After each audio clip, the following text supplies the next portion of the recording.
Agradecer o convite, né? Eu acho que o propósito do projeto é muito interessante. Eu acho que o esporte, ele, em diferentes níveis, né, de competitividade, ele nos traz muitas lições, né? E unir pessoas que estão envolvidas dentro do esporte, né, para essa troca de ideia, de experiência, é sempre muito válido, né? Por isso eu gostei bastante quando nós conversamos, e aqui estamos, né? Bom, eu sou mineiro, né, nascido no interior de Minas, de Carangola, minha família toda é de lá, né, então eu sou pai do interior, nascido no interior, e eu venho de uma família de atleta, né, meu pai e minha mãe foram atletas competitivos, meu pai foi remador, muito tempo, ele remou no Flamengo por muitos anos, e minha mãe foi nadadora, né, minha mãe era uma nadadora muito talentosa do interior, né, que competia inclusive contra os homens da cidade, ela realmente bem acima, e isso foi uma herança, né, que eu e meus irmãos todos tivemos, né, que é estar envolvido com o esporte desde cedo, né, era algo muito, muito importante, né, esses valores do esporte foi sempre muito, muito enfatizado, vamos dizer assim, na minha casa. Né, eu, novo, fazia todo tipo de esporte, né, eu fui criado em Belo Horizonte, apesar de ter nascido no interior, né, estudei no Agros, que é um colégio que incentiva bastante o esporte, e desde cedo, né, meus pais, nós somos sócios do Minas, né, do Minas Tênis Clube, que é um clube, né, super referência em diversas modalidades, né, esportiva.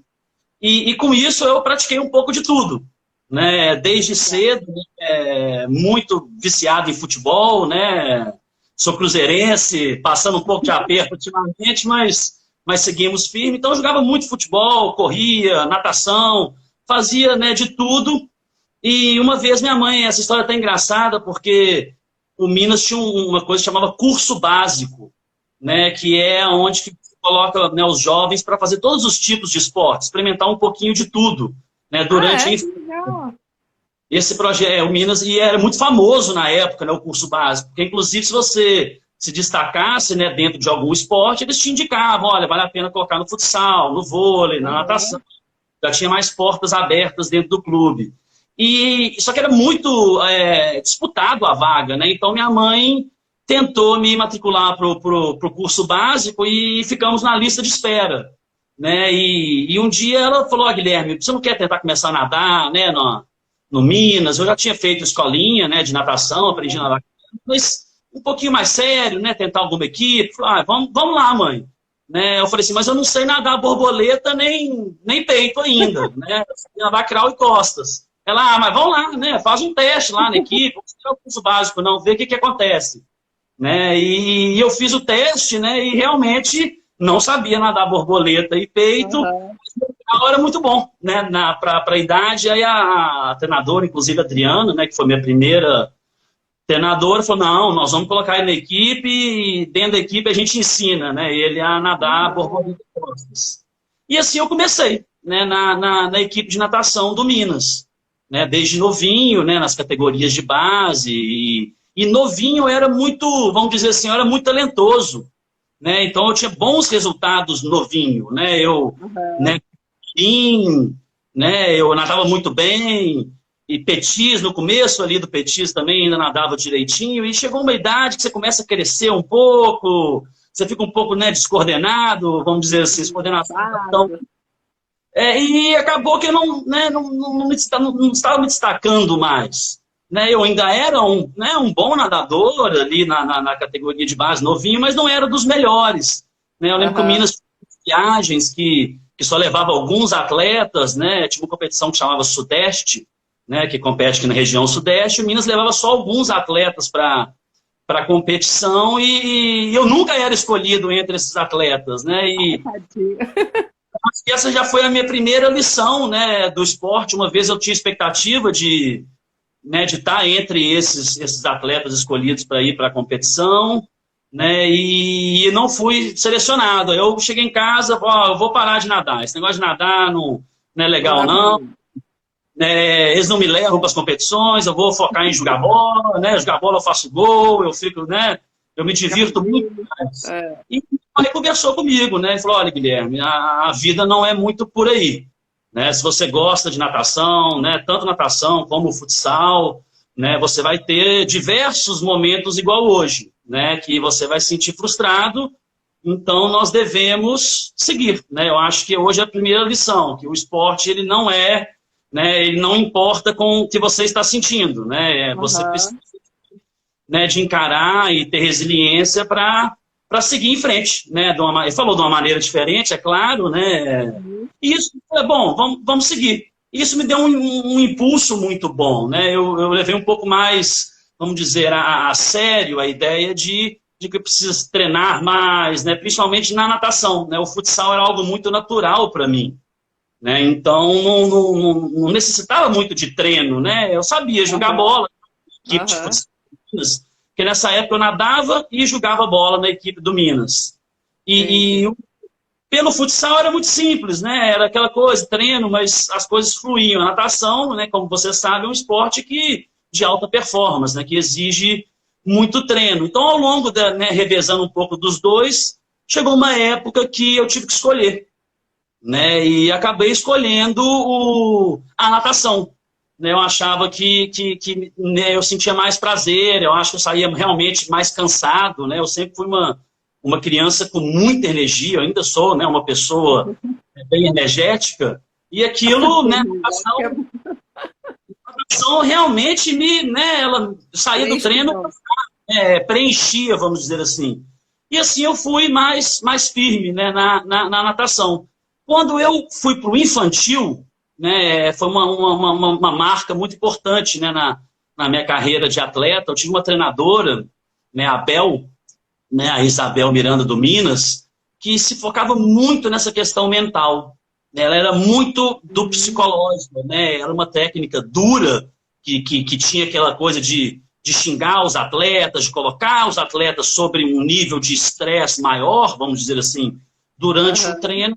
Eu sou muito acolhedora, né, também, fazer isso com muito acolhimento. E eu desenvolvi muito nesse ano. Então eu lembro que teve um campeonato mineiro, eu consegui, no primeiro semestre, chegar na final, né, nadar entre os 8, né, de Minas Gerais, nadador de fundo, já desde novo, de fundo, e nadei, fiquei em 7º, né, nesse mineiro. E eu lembro e foi em Patinga, né, numa cidade do interior de Minas. Lembro de eu voltando... um chefe de Patinga. Voltando para casa muito feliz, né, que eu tinha conseguido pegar, né, final no Campeonato Mineiro, e eu lembro conversando com a Bel, né, no ônibus, e ela falou, Guilherme, o mineiro não é o nosso foco. Nosso foco é daqui a um mês no brasileiro. Né? Foca aí, não esquece o que está acontecendo, está melhorando muito, né? Não se põe a limite, né? Muito boa para isso. E fomos Você tinha primeiro... quantos anos aí, Guilherme? 12 para 13 anos. Novinho, Infantil 1, né? Antes só tinha um infantil, hoje era um infantil 1. E foi para o nosso primeiro campeonato brasileiro, né? Quando até o infantil não tem nacional, né? Tem Sudeste, Nordeste. Você chega no infantil que, né, tem o campeonato brasileiro. E o primeiro da nossa geração, né, de 85, foi em Manaus. Né? E aquilo foi muito legal, viajar, né, de avião. E chegou em Manaus e eu fiquei em segundo nos 800 livre. Eu vim nos 800 livre, fiquei em segundo lugar. Né? E aquilo mudou, né, bastante como eu encarei a natação. Né? A partir dali, eu tive um resultado, né, vamos dizer, expressivo na categoria de base. E desde então eu fiquei no pódio, né, nos campeonatos brasileiros. Né? No final do ano, também medalha, cheguei a ganhar alguns campeonatos brasileiros. Né? Tive uma geração de fundo, né, de 85 muito forte. Né, meu maior adversário, né, e grande amigo, inclusive, na época, é o Armando Negreiros, que até hoje é recordista, né, sul-americano. Então, foi uma geração muito boa, né, de fundo, né, no Brasil, tanto 8-4 como 8-5 era minha, 8-6. E assim eu fui levando, né, esse esporte competitivo, né, de alto nível nas categorias de base, até eu decidi que eu ia para os Estados Unidos. Né, a questão de bolsa, eu sempre pensei nessa ideia, achava que valeria muito a pena. E conversando com meus pais, com alguns amigos, né, eu tive a oportunidade de treinar nos nos Estados Unidos. Então eu fui para Então, quando você foi para treinar, você foi para estudar e treinar. Acho que você tinha ido já adulto. Não, fui com 17 para 18 anos. Que bacana. No Brasil você fica meio, né, e aí, Uhum. né, começa a ter essa cobrança de, né, de futuro, e eu vi os Estados Unidos como uma grande oportunidade. Eu tinha alguns amigos que já mais velhos, que já nadavam nos Estados Unidos e me incentivaram bastante dentro desse, né, desse processo. Então foi eu e um amigo meu, né, um grande amigo meu, nós fomos na cara e na coragem para Virgínia, morar na casa do nosso treinador, né, o Doug Fonda, que é né, uma pessoa que me ajudou muito ao longo, né, dessa jornada nos Estados Unidos. E nos Estados Unidos foi a primeira vez que realmente eu pude perceber, né, uma mentalidade esportiva diferente, né, do que eu estava vivendo no Brasil. Né? No Brasil a gente estava muito forte, né, dentro do Minas, né, o grupo de fundo, mas nos Estados Unidos deu para ver que lá eles são muito competitivos, né? E lá eu aprendi uma coisa que para mim, né, foi muito bom, né? Aí já falando um pouco da questão da saúde mental, né, do psicológico do atleta, eu aprendi a perder. Né? Isso é até engraçado falar, né? Aprender a perder, né? Parece que perder é algo simples, e não é. Né? Perder não é fácil. Você conseguir ser derrotado e não culpar outras pessoas. Né? A natação, então, é um esporte que você tem que assumir, né, as responsabilidades. E nos Estados Unidos, o que acontecia? No Brasil, eu nadava no Minas, então eu era nadador de fundo. Então, ia competir, eu nadava 200, 400 e 1.500. Né? Às vezes, mas toda competição era basicamente isso. Né? Em competições regionais, a gente competia até com o pessoal um pouco mais velho, mas às vezes não, então a gente, né, não perdia muito e vinha para campeonato nacional, que era a hora que a gente realmente colocava em teste. Então perdia muito pouco, né? Acabava sendo derrotado durante o ano. Nos Estados Unidos, não. Né? Chegou na primeira competição que eu tive, eu nadei 9 provas, nadei peito, nadei medley, nadei borboleta, sem piscina de soltura, uma prova depois da outra, e é normal. Então você acaba desensibilizando com a questão da derrota, né? Você acaba achando normal. Você entra, compete, uma hora você ganha, outra hora você perde, você começa a entender, né, esses valores e não ser tão afetado, né? Não fica tão nervoso mais para competir, né? Sabendo que se um resultado não favorável, e eu fui. Né, isso na high school, fiquei 2 anos, depois fiz a universidade, né, o NCAA, né, nadando, competindo pela universidade, que foi uma experiência muito boa, inclusive para desenvolver a parte acadêmica, né, para começar a nova jornada, né, que queria na vida. Psicologia, estudei negócios, né, competindo sempre pela faculdade, pela universidade. Quando eu me formei, né, eu decidi que eu iria parar de nadar competitivamente.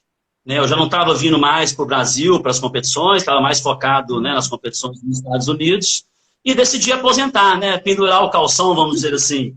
E confesso que... Muito cedo, né, Guilherme? Desculpa, você decidiu cedo aposentar a chuteira, né? Tanto que voltou agora. 26 anos, 27, então assim, para natação competitiva, né, depois disso, você tem que estar com resultados muito expressivos, né, vamos dizer assim, para valer a pena. Como eu tinha um compromisso com a faculdade, com a universidade, acabou, né, conseguir estender a carreira, vamos dizer, competitiva. Esse é o meu primeiro trabalho. Né, a gente brinca que nadador nos Estados Unidos, né, em faculdade, né, vai trabalhar como salva-vidas, vai dar aula de natação, né, para conseguir ganhar um dinheiro extra ali no seu mês. Não, para você ir conduzindo a sua vida, né, nos Estados Unidos. E eu dei muita aula de natação. Né, e foi algo que eu tive muita aula mesmo. E foi algo que eu me identifiquei bastante. Né, eu gostei muito de ensinar pessoas a nadar. Né, tanto criança quanto adultos, e o meu primeiro trabalho pós, né, faculdade, né, já foi entrando nessa área, onde que nós desenvolvemos uma metodologia para ensinar crianças com síndrome de Down e com autismo a nadar. Então foi já, para mim, uma experiência muito boa, porque eu pude mesclar, né, duas coisas que eu gosto muito, que é o esporte, né, e a psicologia. Né? Então, eu ao longo da carreira universitária, eu fui desenvolvendo, né? Então eu fui ficando melhor professor. Eu acho que quando você vai, né, se tornando um psicólogo, você vai melhorando a sua capacidade de relacionar com, né, com a criança, com o aluno. E eu fui realmente muito focado nisso por um tempo.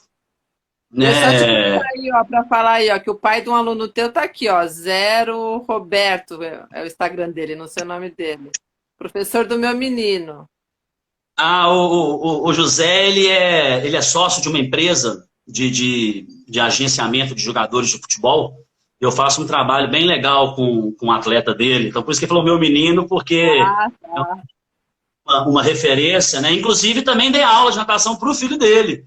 Ah, Né?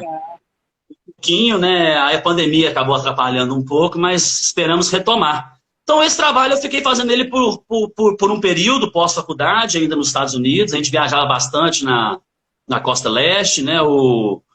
E chegou uma hora que eu não estava mais aguentando um pouco. Eu acho que, sabe aquela coisa de borda de piscina, né? Por mais que meu trabalho já não fosse tanto dentro da água, eu já estava vendo a parte de coordenação desse projeto, né? Acabou que eu estava muito saturado, né? E trabalhar com necessidades especiais, né? É algo muito desgastante, né?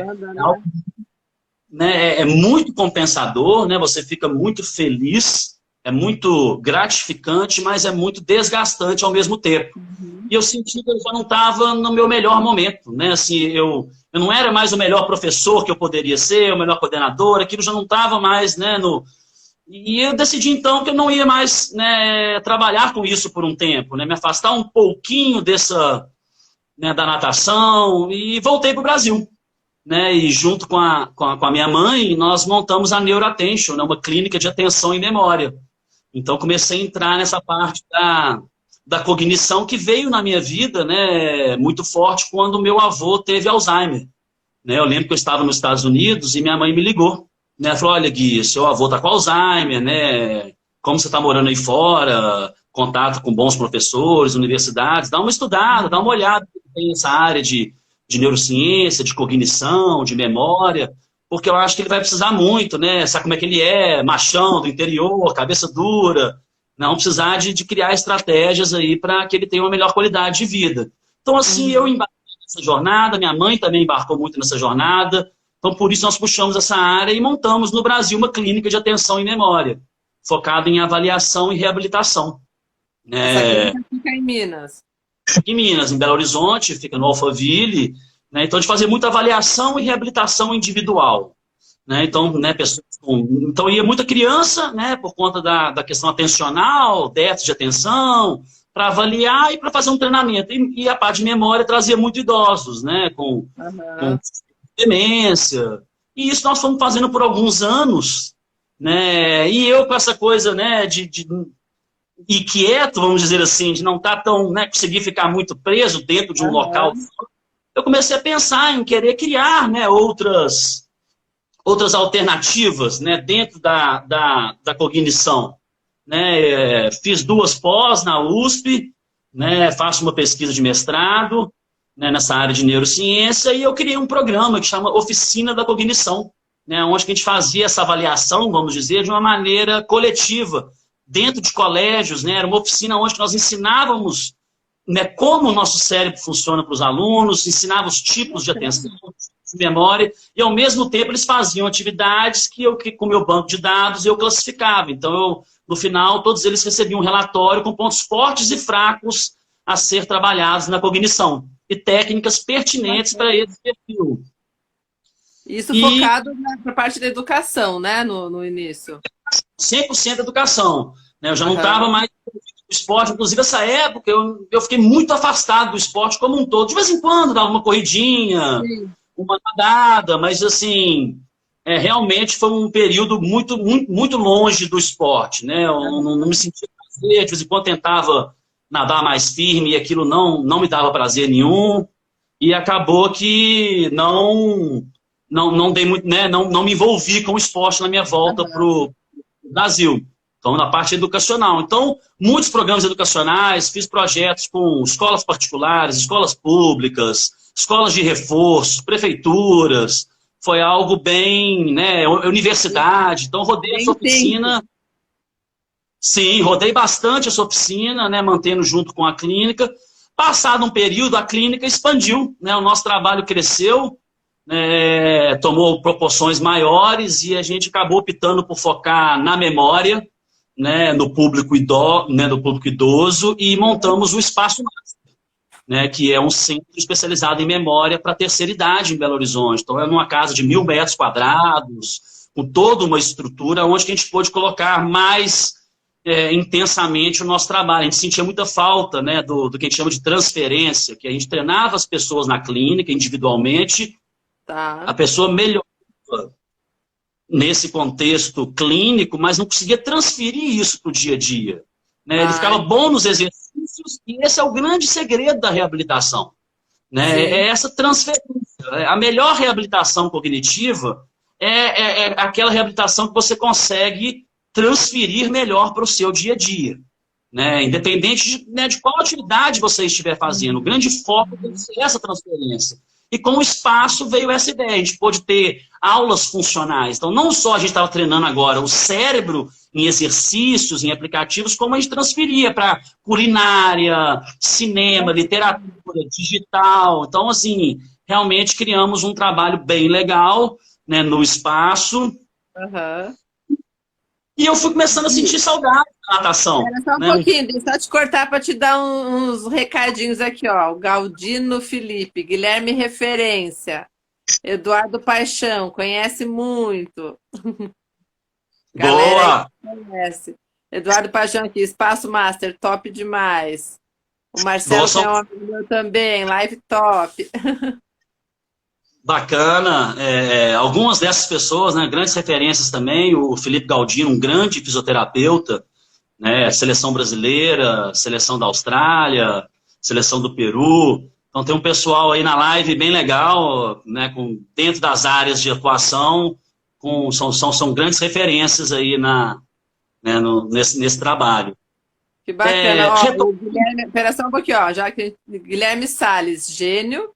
E o Felipe Galdino colocando aqui, ó, lembrando aquele papo fenômeno como super treinador Luiz Omar, a busca do treino cognitivo para a tomada de decisões em atletas. O Luiz Omar, sabe quem que é o Luiz Omar? Não. É um treinador de vôlei, né, bem conhecido, um treinador de vôlei bem referência, Osasco, e já ganhou algumas Superligas, estava até agora nas Olimpíadas com a seleção, se eu não me engano, do Quênia, que jogou contra o Brasil, que as meninas dançavam. O Luiz Omar aceitou esse projeto. Então, um treinador muito referência, e o Felipe Galdino estava num projeto em Balneário, com o time na Superliga de vôlei, e num jogo, que estava o Luiz Omar, o pessoal estava presente, a gente estava tendo um bate-papo, e ele me falou algo muito interessante, começou a me despertar um pouco mais para essa questão da neurociência voltada para o esporte, né? Você já vai chegar lá. Nunca fui um grande fã, eu confesso, da psicologia esportiva sendo feita de uma forma muito terceirizada, né? Eu sempre gostei muito de bons treinadores conseguindo colocar esse trabalho, né, dentro da psicologia. E o Luiz Omar uma vez me falou uma coisa nessa conversa muito interessante, tipo assim, né, Barata é o meu apelido, né, na natação. Ele, Barata, eu não quero um trabalho psicológico de equipe para unir as minhas atletas, para que uma goste da outra. Isso a gente tem que tentar fazer no nosso dia a dia, não é fácil, né, esporte coletivo. O que eu quero mesmo é um trabalho, que eu preciso desse trabalho da psicologia, é que na hora que a bola vai para a minha levantadora, que ela levante para a pessoa que está livre, não para a pessoa que ela não gosta, para a amiga dela, que ela tome decisões assertivas na hora que ela tem que tomar, né? Independente do grupo, né? Então, me colocou muito essa ideia, tomada de decisão, né? É algo que pode ser trabalhado dentro do esporte. E eu fui começando a gostar do meio esportivo novamente, né? eu fui fazer um projeto em Ubatuba, eu acho que a virada de chave para o esporte, novamente, foi em Ubatuba. Eu fiquei 3 meses fazendo um projeto em Ubatuba com a prefeitura, e eu estava pesando 132 quilos. Hoje você pesa quanto? Hoje eu peso 98, eu fiquei entre 98 e 103. Muito em forma, eu fico 96, 95. Você estava gordinho, então. Eu tô... Fight weight, né? Brinca é o fight weight, né? Quando chega no... Mas assim, tem 1,85, né? E tava assim, bem pesado e bem fora de forma, né? E o condicionamento físico, né? A resistência sempre foi meu forte, né? Assim, sempre foi o que me levou. E eu fui em Ubatuba, fui dar uma corridinha lá em Ubatuba, né? Tô na praia, e eu vi que numa corrida, corri 3 quilômetros, quase que corri. Falei, não, eu preciso de virar esse jogo, né? E falei, sabe uma coisa? Vou dar uma nadada no mar, né? Sempre gostei um pouco, né? Tava morando na praia e comecei a nadar no mar. E aquilo bateu, né? Encaixou comigo. Eu gostei muito, foi uma coisa nova, né? Eu acho que são uma nova jornada, né? Me tirou uma coisa que na natação não me deixava voltar para ela, que é tempo, né? Nadador tem tempo, né? Eu sei os tempos que eu fazia, né? Então eu, de repente, caio na piscina, vou fazer 10 de 100, começo a olhar a minha média e falo, não vou continuar, né? Eu tô muito ruim. E o mar não, foi algo novo. Tirou aquela coisa de um desempenho antigo e foi muito interessante. E é resistência pura, né? Assim, realmente. E eu fui nadando, e eu lembro que eu já saí de Ubatuba com 111 quilos. Eu lembro pesando antes de ir embora, eu perdi 20 quilos em Ubatuba e voltei. Né? Desde então eu voltei a treinar em piscina. No primeiro ano não competi, né? Fiquei mais só treinando, curtindo mais essa onda de estar de volta, né, à piscina e fazendo meus próprios treinos. Né? Isso é uma coisa legal também, que eu criei vamos dizer, um método para mim, que eu chamava que era um short de natação, era meia hora, entendeu? Entrava na academia, nadava, fazia um abdominal, 1 ou 2 exercícios ali para fortalecimento e ia embora. Mas com constância, né? Fazia isso, né, com bastante constância. Voltei a competir no Rei Rainha do Mar, né? Até foi surpreendente, fiquei 6º geral, né, no Rei Rainha 10 anos, na prova de 5 quilômetros, e me animou. Então eu fui voltando para vida mais, né, mais saudável, né, e mais ativa. E junto com o Zé Roberto, né, que até mais cedo falou, que, né, com o filho dele, Gabriel, ele sempre falava, pô, Barata, vamos fazer um trabalho com meus atletas, né? Eles precisam de mais de jogador de futebol, tem muitos deles que vão precisar desse conhecimento cognitivo. Inclusive o Zé Roberto e o sócio dele tinham feito já uma avaliação comigo, uma época, né, para desenvolver esse autoconhecimento. Então eles, Guilherme, vamos fazer um trabalho, cara. Você domina essa parte de cognição, você entende de esporte, né? Você tem uma didática legal, se beneficiar, né? E com o tempo, né? Será? Não, vamos ver. Você fica um pouco também em começar a fazer um pouco de um trabalho novo.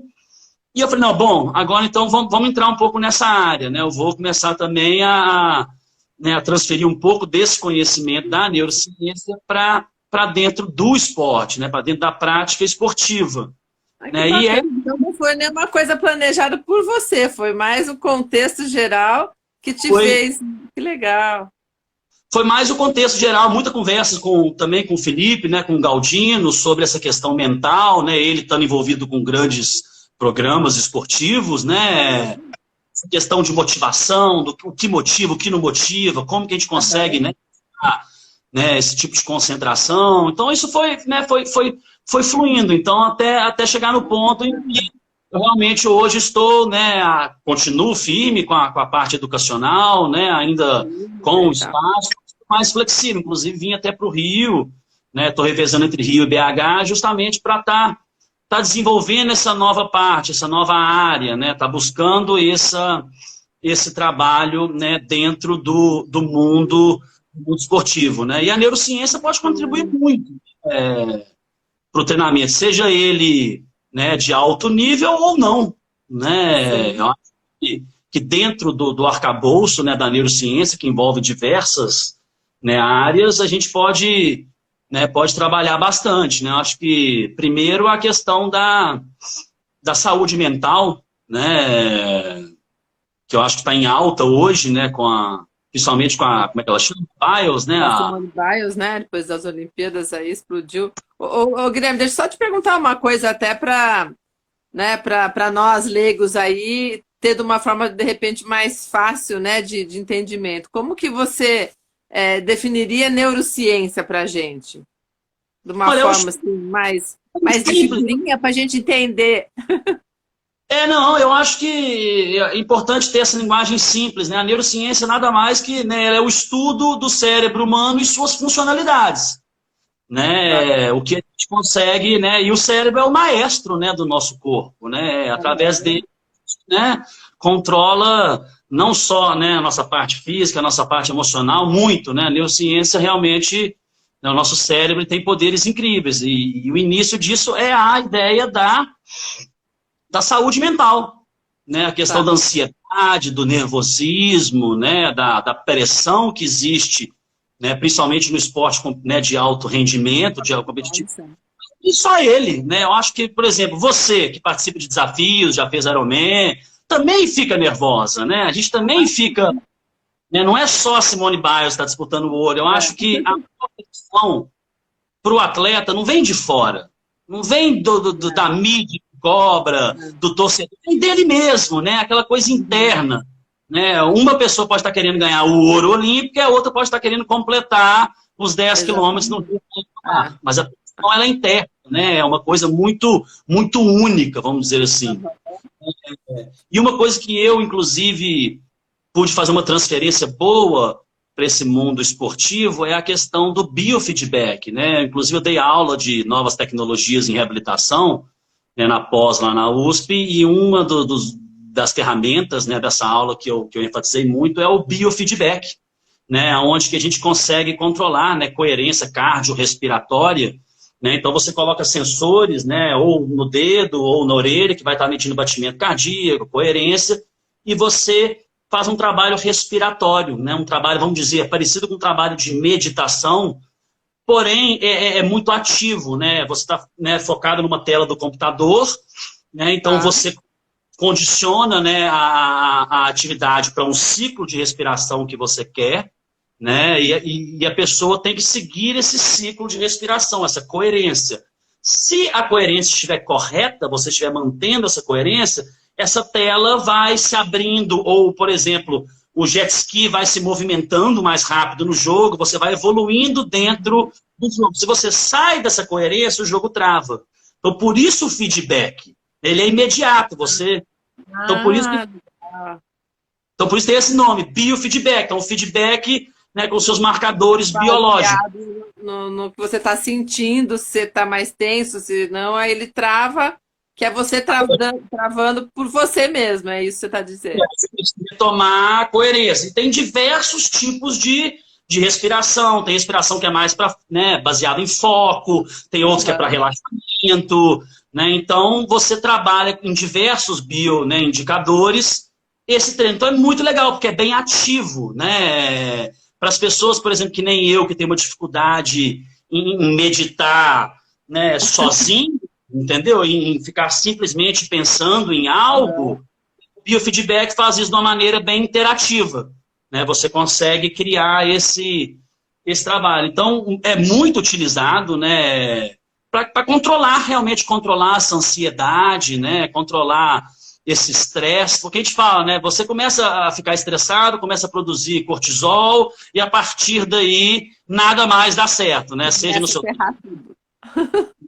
tudo. Então, esse trabalho de biofeedback, né, você conseguir, né, esse trabalho respiratório, ele ajuda bastante. Tem um exercício, né, que eu passo né, que eu estou passando, inclusive, hoje para um atleta, que ele é artilheiro das categorias de base do Flamengo, né, o Luan, que é um atleta excepcional, um menino muito bom, de uma família muito boa, muito humilde, muito, muito séria, né, pessoas muito dedicadas. E é um trabalho que ele tem feito, tem melhorado muito, que é o quadrado, eles chamam de quadrado respiratório, né? O quadrado de 8.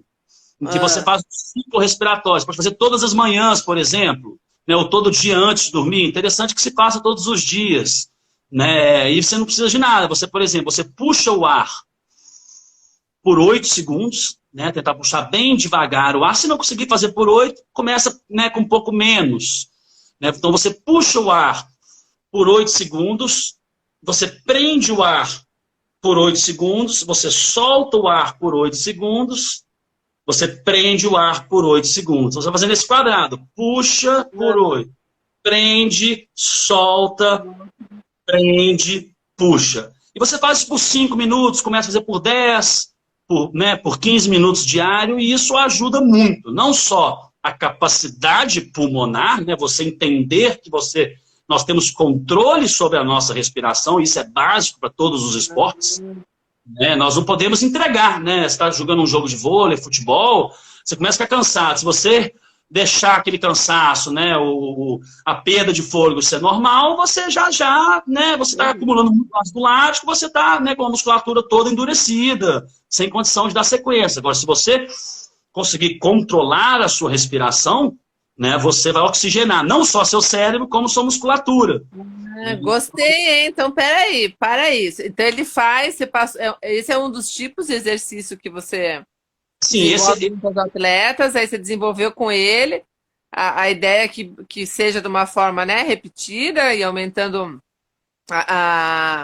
aumentando a carga horária, você diz aí até no máximo uns 15 minutos por dia? Diariamente ele faz 5 minutos. Diariamente. Tá. Uma das funções básicas, além do treino, é a pessoa perceber que ela pode dominar a respiração, é isso? Para nós nadadores, para quem está na água, isso é algo mais normal. Entender que você tem um ótimo controle sobre sua respiração. Né? Nadador tem essa característica. Né? Já outros esportes, às vezes, nem tanto. Né? Porque na natação você precisa ficar sem ar. Né? Você baixa a cabeça debaixo da água, é normal respirar, não respirar, respirar. Outros esportes, nem tanto. Então, desenvolver esse autoconhecimento é muito bom. Por exemplo, esse foi um feedback, esse menino de 14 anos, um atleta, né, da base do Flamengo, uma experiência excelente, né, um atleta de alto nível, e ele me disse, olha, Gui, no final dos treinos eu não estou cansando. Eu estou vendo meus amigos lá assim, e eu sei que eu... Entendeu?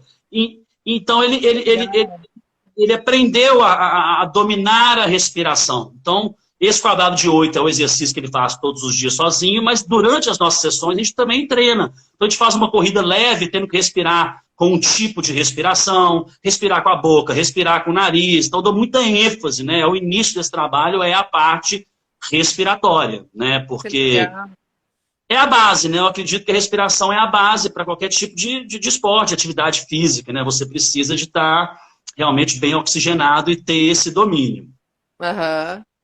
O feedback é uma coisa muito legal, né? Quem tem a possibilidade de estiver fazendo algum tipo de sessão, né, de profissionais, tem alguns profissionais que trabalham, como eu, trabalham com biofeedback, né, que aí realmente você pode estar colocando em outro nível, né, esse trabalho respiratório.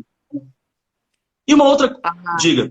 Um pouquinho aqui, a Renata Refigo, Renata alguma coisa, falou lá para cima também, ó, as emoções também podem ser vistas via marcadores biológicos. Está tudo conectado.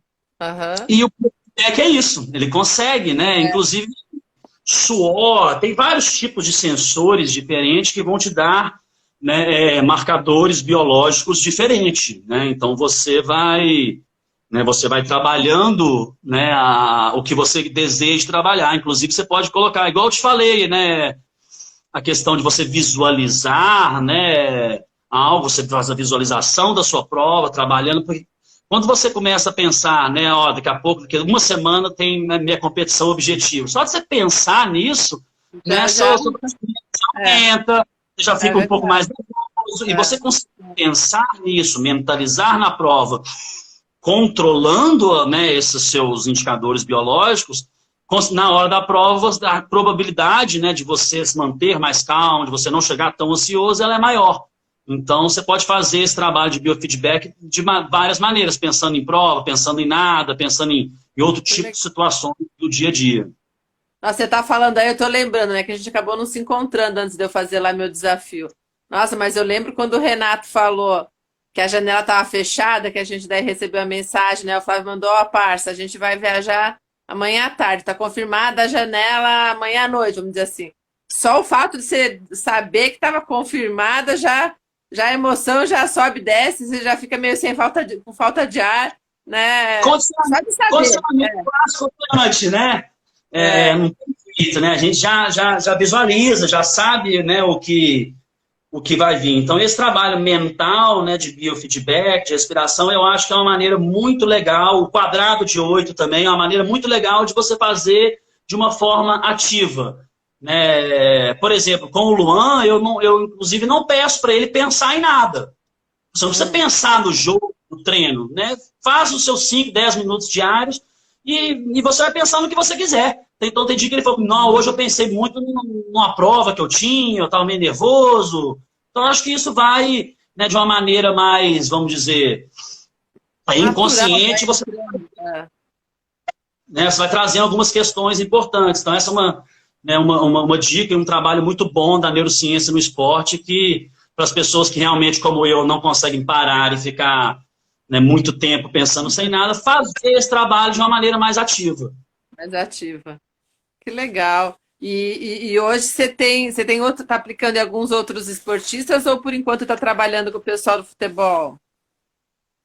Trabalhando com o futebol, no momento com o futebol, né, desenvolvendo esse trabalho, porque o que acontece, né, fora essa parte, aí entra numa parte que a neurociência pode contribuir muito, né, que eu acho que é uma das coisas mais novas que estão acontecendo hoje em treinamento, né, de alta performance, que é o treino cognitivo-motor, né, que é realmente essa capacidade de você desenvolver a cognição do atleta, né, então você criar tarefas de alta demanda cognitiva para serem realizadas com movimentos motores simples.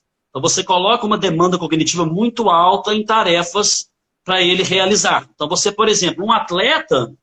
né, dá um exemplo aí para a gente, sei lá, dá um esporte aí e comenta para a gente. Por exemplo, eu criei uma metodologia que chama bolhas da inteligência. Isso é o meu trabalho escolar, é um trabalho que eu explico cognição através dela. Então, independente para fim, né, ensina o que são as nossas funções cognitivas, né? Porque a gente sabe, Ale, que existem diversos tipos de inteligência, né?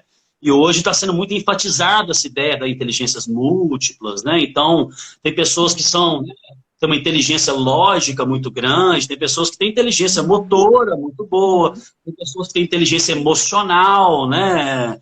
E, porém, todos nós, né, temos em comum, né, o que nós chamamos de funções cognitivas. Né, o nosso funcionamento cognitivo. Então, independente de tanto que você é inteligente, né, emocional ou lógica, né, todos nós dividimos essas funções cognitivas, né, que são várias habilidades mentais.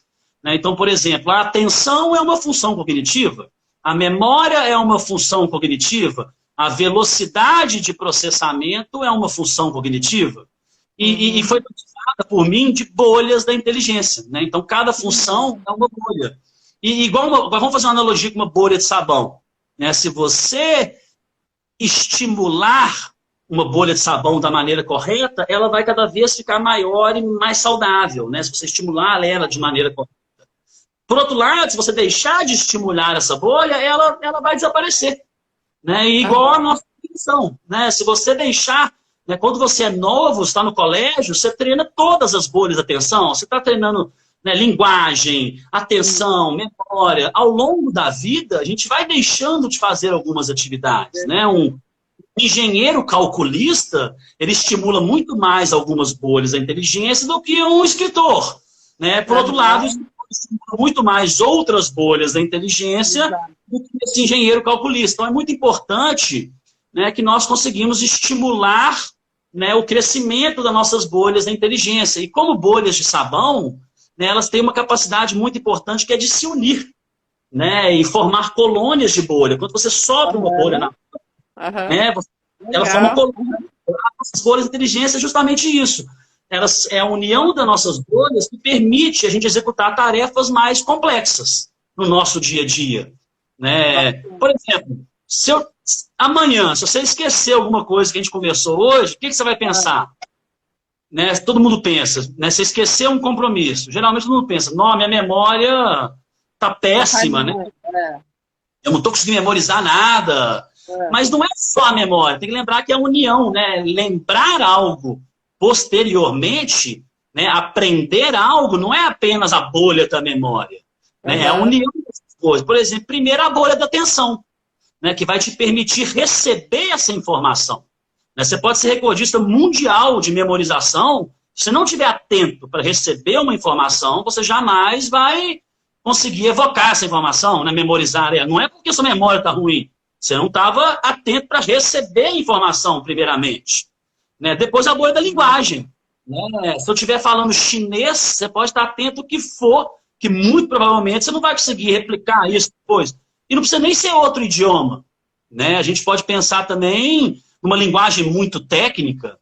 Né? Eu não sou do mercado financeiro, então se eu começar a conversar com alguém do mercado financeiro comigo o tempo inteiro, eu posso estar muito atento, ter uma boa memória, mas pode ser que eu não consiga posteriormente passar essa informação para frente, porque a linguagem ficou um pouco distante, né, da minha realidade. Ou seja, e posteriormente, a bolha da memória, né, que nos permite guardar e evocar essa informação, né, quando a gente precisar.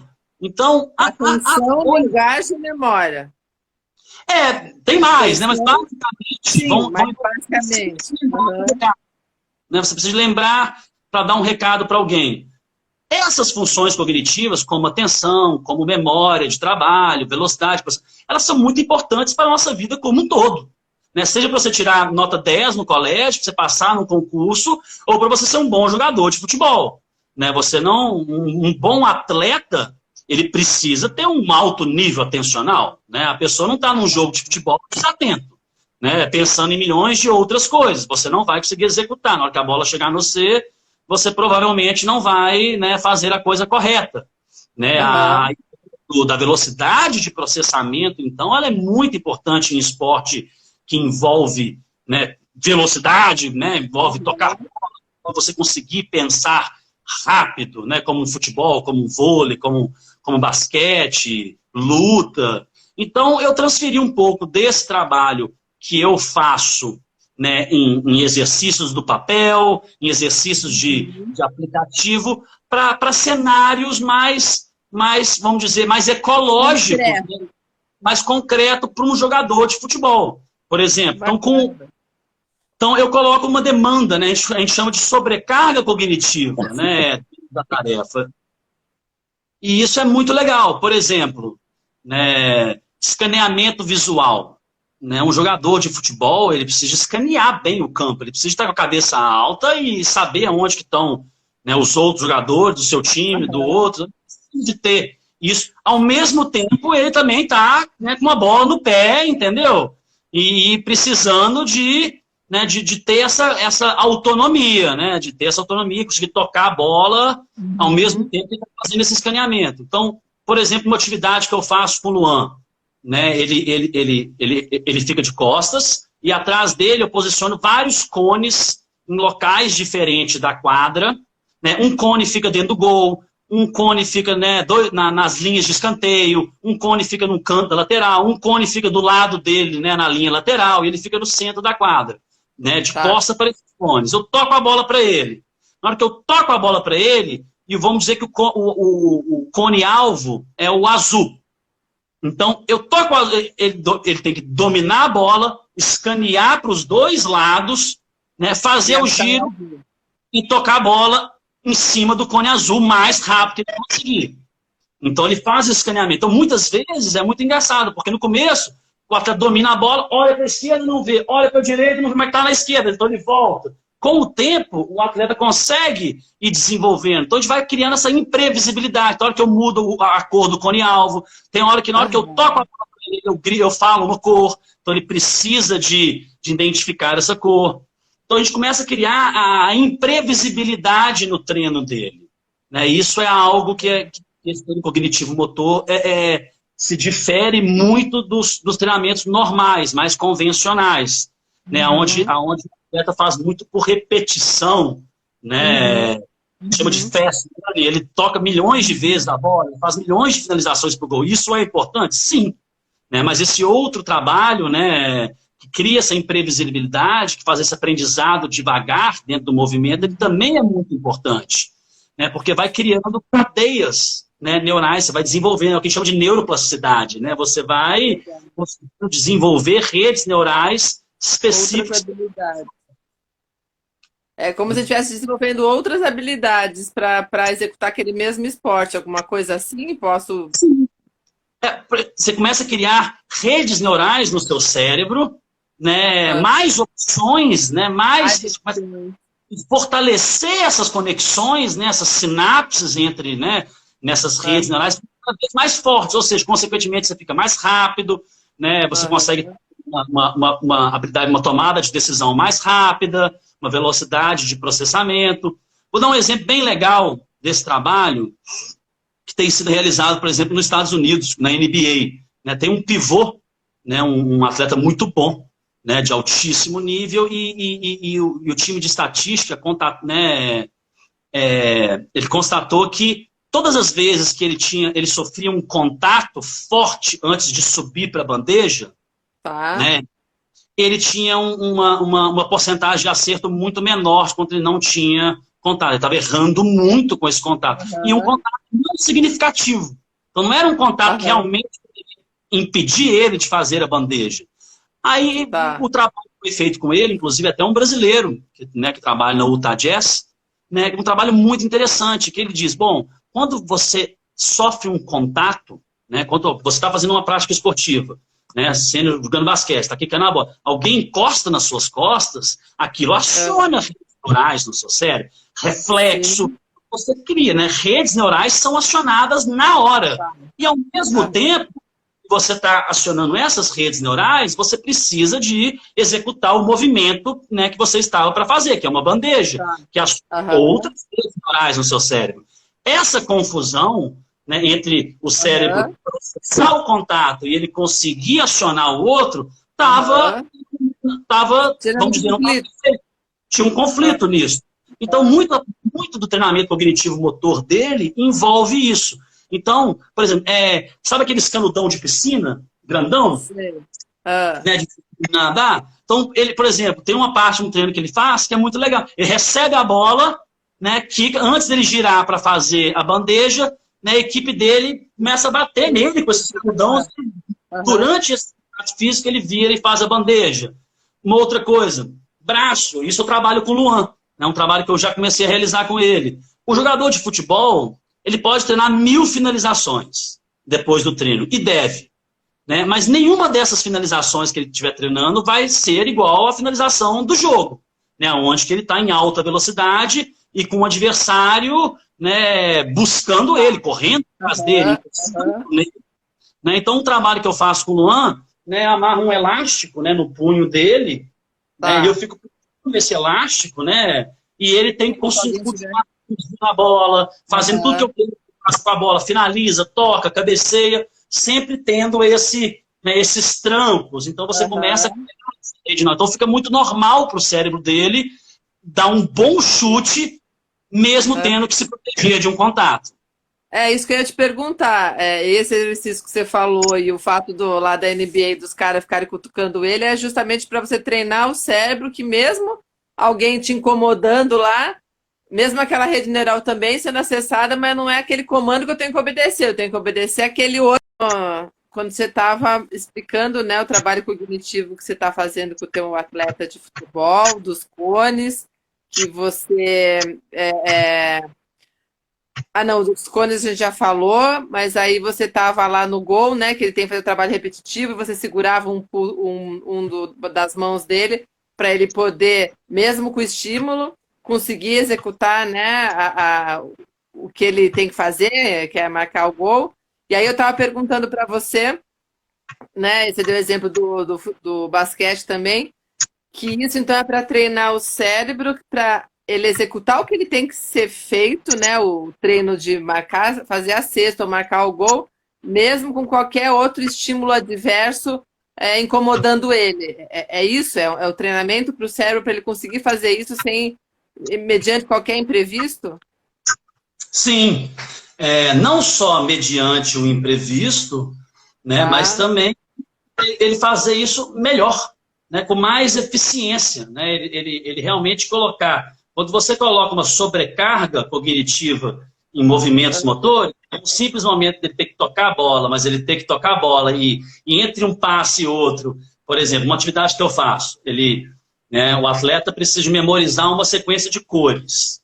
Então eu vou lá e apresento, né, 7 cores diferentes para ele, né, no tablet, ele memoriza a sequência, eu tiro, ele vira, ele faz aquela corrida em frente, cada cone, ele tem que ir na cor sem a ordem. Então, se a ordem era amarela, azul, verde, vermelho, ele corre primeiro no verde, no amarelo, ele segue essa ordem correta, toca a bola de novo para mim. Memoriza uma outra sequência, faz um cabeceio. Então, você criar sobrecargas cognitivas, né, dentro desses exercícios motores, você faz com que ele execute melhor essa parte motora, né, que fique mais eficiente, porque é uma sobrecarga dentro dessa tarefa. Você está fazendo o cérebro dele, né, utilizar mais redes neurais durante essa tarefa, do que simplesmente a repetitivo, que é ele chutar a bola, tocar a bola, tocar a bola.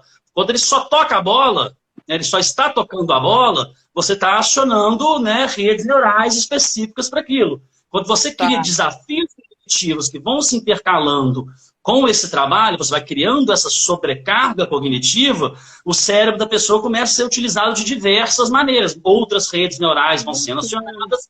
Consequentemente, você vai calibrando, né, esses neurônios, vai fortalecendo essa rede. Então, é inúmero, né, a possibilidade. O importante é conseguir analisar, né, qual o atleta, qual que é a finalidade que você está fazendo esse trabalho. Né? Claro que, de um modo geral, né, essa estimulação, você criar isso, vai desenvolver essas habilidades, né, gerais. Você vai fazer ele ficar mais rápido na velocidade de processamento, né? Você vai fazer ele, ou seja, tomar decisões melhores, controlar o impulso, né, que é algo muito importante num jogo, a pessoa não ser impulsiva, não tocar a bola para quem não tem que tocar, não chutar na hora que ele não quer chutar. Então você vai criando regras, né, nas atividades que ele vai controlando essa impulsividade. Né? Bolas de cores diferentes, algo muito legal.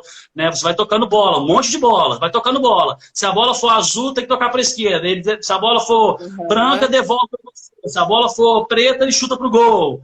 E você vai bombardeando ele de bolas, usar bola de tênis, balão, né, dividir a atenção, então ele conseguir caminhar uma quadra, né, fazer embaixadinha e conseguir controlar 2 balões no ar ao mesmo tempo, né, essa autonomia de membros que chama esse trabalho, né, então ele realmente conseguir, né, tudo para fortalecer redes neurais, né, tudo para que ele consiga na hora executar de maneira correta o movimento.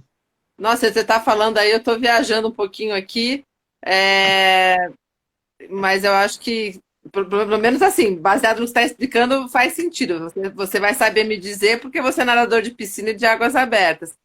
Mas assim, se a gente fosse comparar, a gente comparando os dois ambientes, naturalmente, águas abertas, como tem muita questão da imprevisibilidade, eu ter que prestar atenção não só no meu movimento, mas achar referência, ou é a boia, ou é o prédio, ou algum lugar para onde eu tenho que ir, fora as condições do mar que pode virar de uma hora para outra. Então, é como naturalmente a natureza já colocasse alguns cones no meio do caminho lá para me testar. Posso fazer essa comparação grosseira, assim, com o que você está explicando?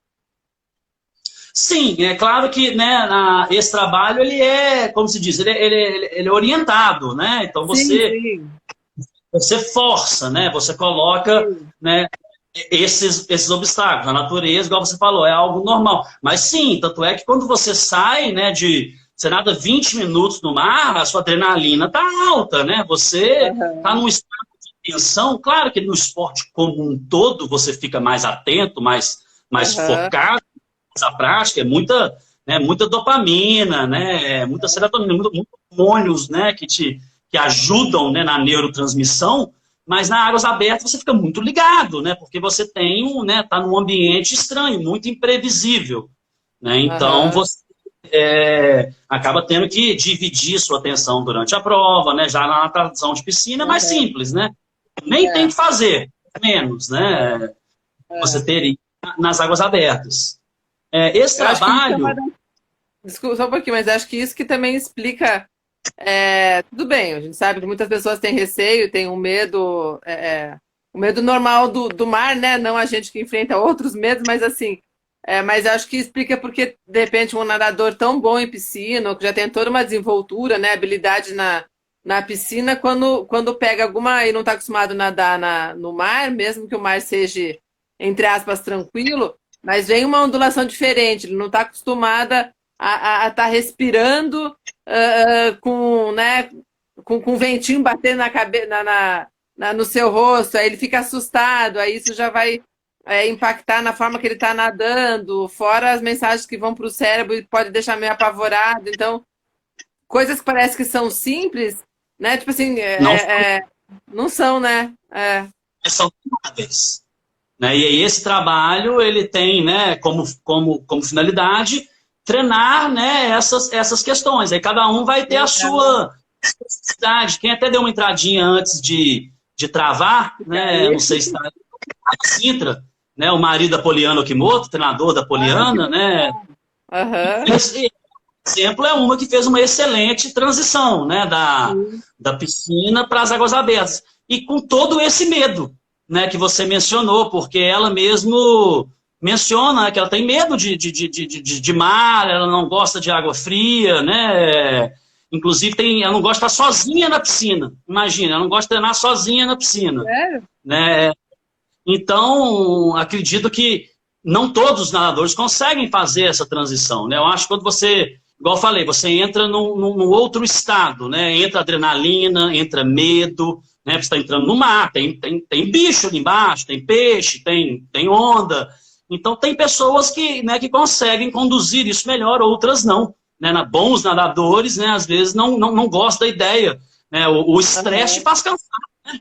Você fica fadigado, fica muito estressado, né? Então, esse trabalho, ele realmente busca encontrar, né, trabalhar a cognição, né, de uma forma global, e o importante é você, dentro do seu atleta, do seu esporte, que você está trabalhando, o que você acha que precisa ser trabalhado, você criar, né, atividades. É uma área muito...